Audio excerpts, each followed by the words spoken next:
गौरी नंदन श्री गणेश की कथा सुनाते हैं, पावन कथा सुनाते हैं। क्यों सब देवों में सबसे पहले पूजे जाते हैं, हम कथा सुनाते हैं।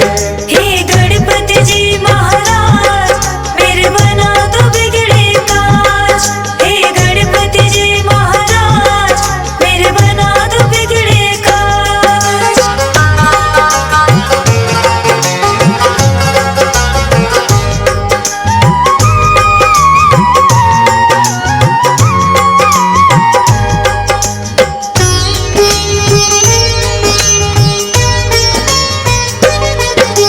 कैसे जन्म हुआ गणपति का पहले तुम्हें बताएं।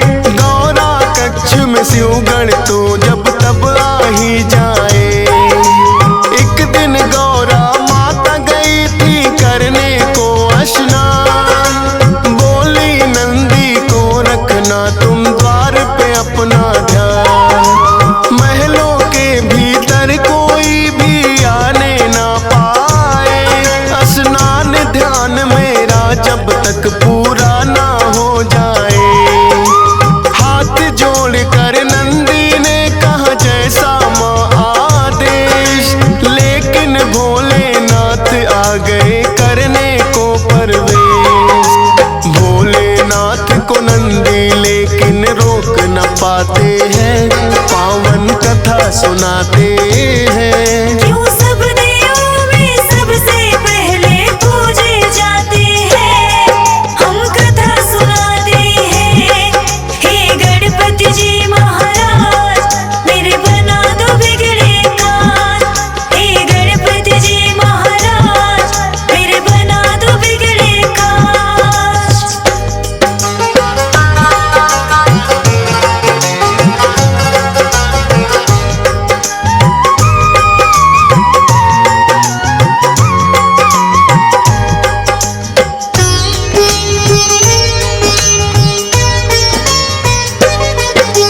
गौरा ने कहा नंदी से क्यों ना मानी मेरी बात। बोले नंदी रोकूं कैसे, खुद है भोलेनाथ।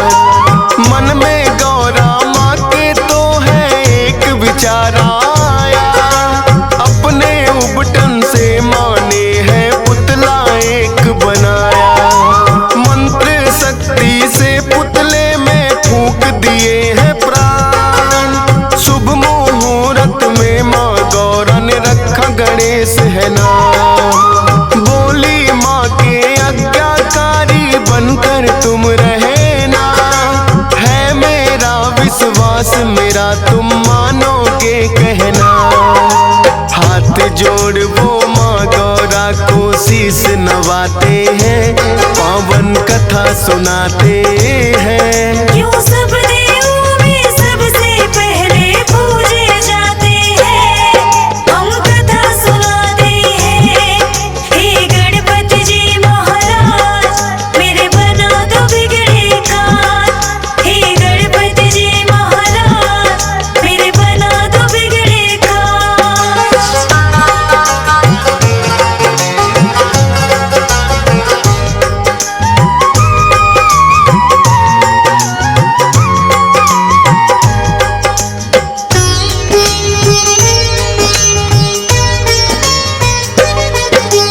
फिर एक दिन गौरा माता गई करने को स्नान। बिठा दिया गणपति बनाकर पहरे पर दरबार। भोलेनाथ फिर महलों में जाने को आते हैं। बैठा कौन है बालक द्वार पे समझ न पाते हैं। पूछा भोलेनाथ ने कौन हो और कहाँ से आए। अपना परिचय गणपति ने भोले को दिया बताए। करने लगे प्रवेश वो भीतर गणपति ने है रोका। कहने लगे भोले क्यों हमको तुमने है टोका। हम खुद स्वामी गौरा के जब मर्जी आते हैं, पावन कथा सुनाते हैं। क्यों सब देवों में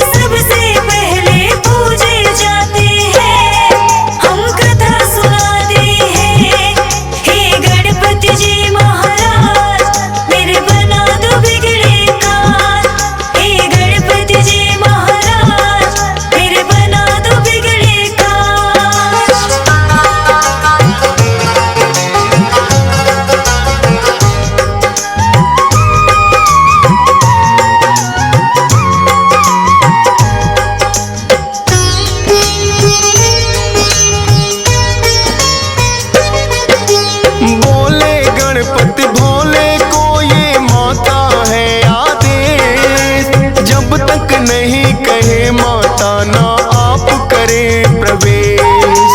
है विनती मेरी कि वापस आप लौट जाओ। नंदी से कहने लगे भोले इसको जरा हटाओ।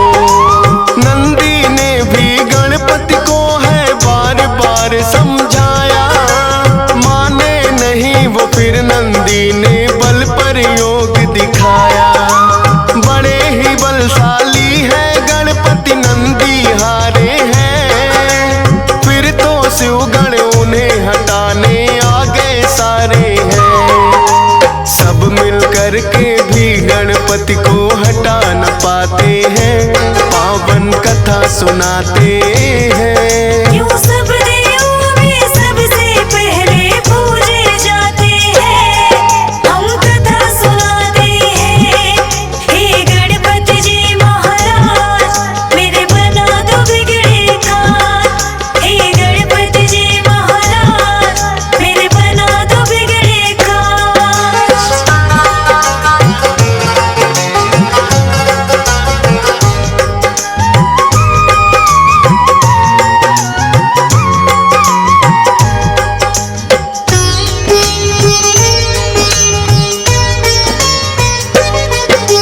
फिर तो भोलेनाथ ने सब देवों को बुलाया था। सारे ही देवों ने गणपति को समझाया था। हटे नहीं जब द्वार से वो तो किया है बल प्रयोग। 5 शक्तियां इंद्रदेव ने दी गणपति पे छोड़, लेकिन 5 शक्तियां भी कुछ काम न आई थी। लौट गई वो जब गणपति ने गदा चलाई थी। फिर तो भोलेनाथ को उन पे क्रोध हुआ भारी, लेकर के त्रिशूल आ गए स्वयं जटाधारी। क्रोध में भर भोले अपना त्रिशूल चलाते हैं, पावन कथा सुनाते हैं। यूं सब देवों में सबसे पहले पूजे जाते हैं, हम कथा सुनाते हैं। हे गणपति जी महाराज मेरे बना दो बिगड़े काज। हे गणपति जी महाराज मेरे बना दो बिगड़े काज।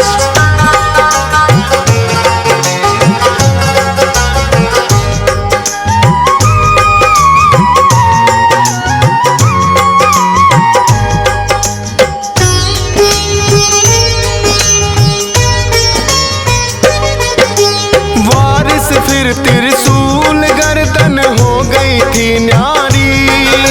गौरा माँ ने जब देखा तो रुदन किया भारी। बोली कि क्या किया आपने ये है भोलेनाथ। द्वारपाल ये बन के खड़ा था मान के मेरी बात। लाल मेरे के प्राण तुम्हें वापिस होंगे लौटाने। रो रो करे बिलाप मगौरा बात नहीं वो माने। कहने लगे भोले गणेश का खंडित शीश हुआ।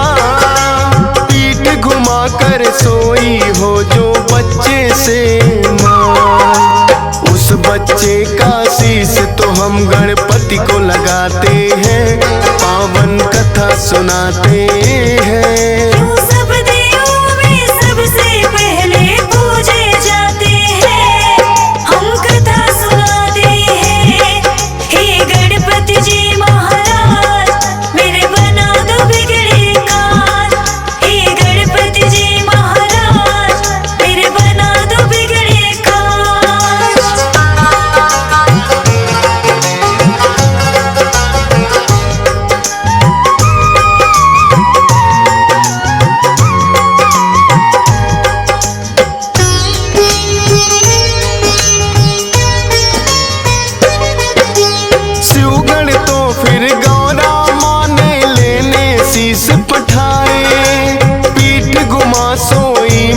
जिससे वो बालक न पाए।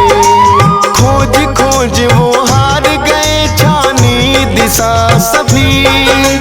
एक हथनी आई नजर थी उन सबको तो तभी हथनी के बच्चे की गर्दन वो तो ले आए। भोलेनाथ ने वो गर्दन गणपति को है लगाए। लगी जो गज की गर्दन वो जिंदा हो जाते हैं। सबसे पहले माता पिता को शीश झुकाते हैं। इसीलिए तो गजानन भी ये कहलाते हैं, पावन कथा सुनाते हैं। सब देवों में सबसे पहले पूजे जाते हैं, हम कथा सुनाते हैं। हे गणपति जी महाराज मेरे बना दो बिगड़े काज। हे गणपति जी महाराज मेरे बना दो बिगड़े काज।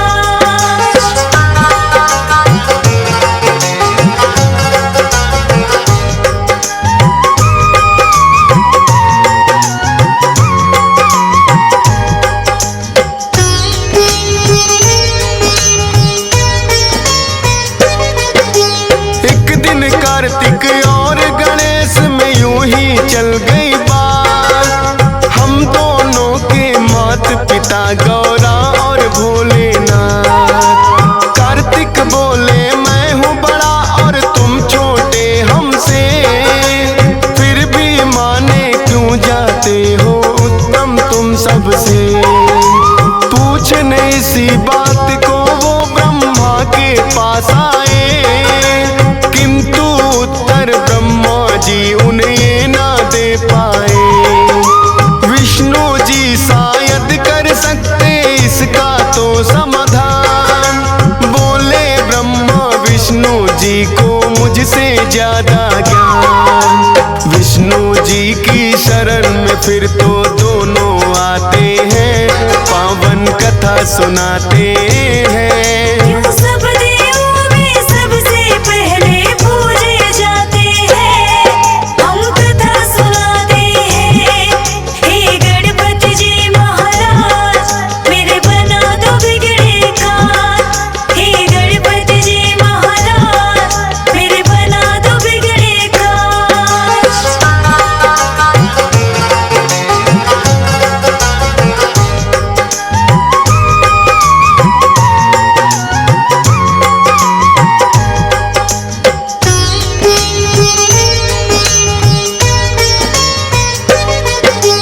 विष्णु जी तो दोनों को ही उत्तम बतलाए, लेकिन उनके उत्तर ये सहमत ना हो पाए।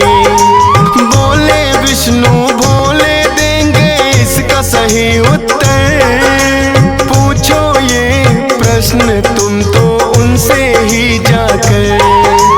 दोनों लेकर प्रश्न यही भोले के पास आए। सुनकर प्रश्न ये बोले जी भी है मुस्काए। बोले इस ब्रह्मांड का चक्कर उसे लगाना होगा, उत्तम साबित करना है उसे पहले आना होगा।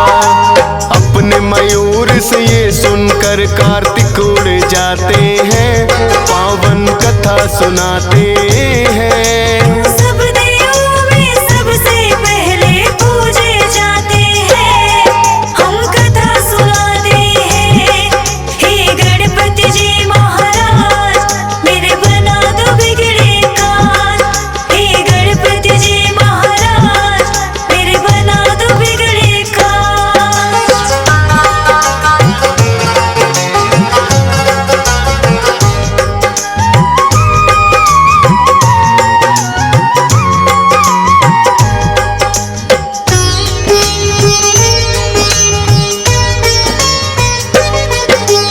उड़े जो कार्तिक तो गणेश भी मन में मुस्काए।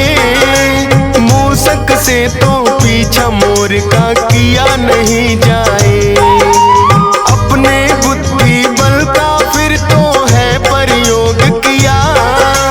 माता पिता का ही चक्कर गणपति ने लगा दिया। आपके ही चरणों में मेरी सारी सृष्टि है।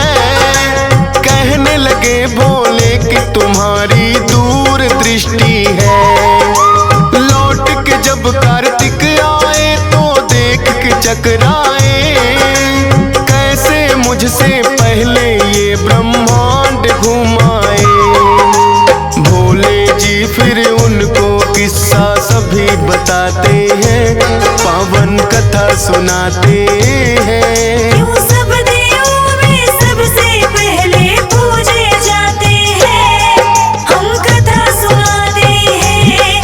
हे गणपति जी महाराज मेरे बना दो बिगड़े काज। हे गणपति जी महाराज मेरे बना दो बिगड़े काज।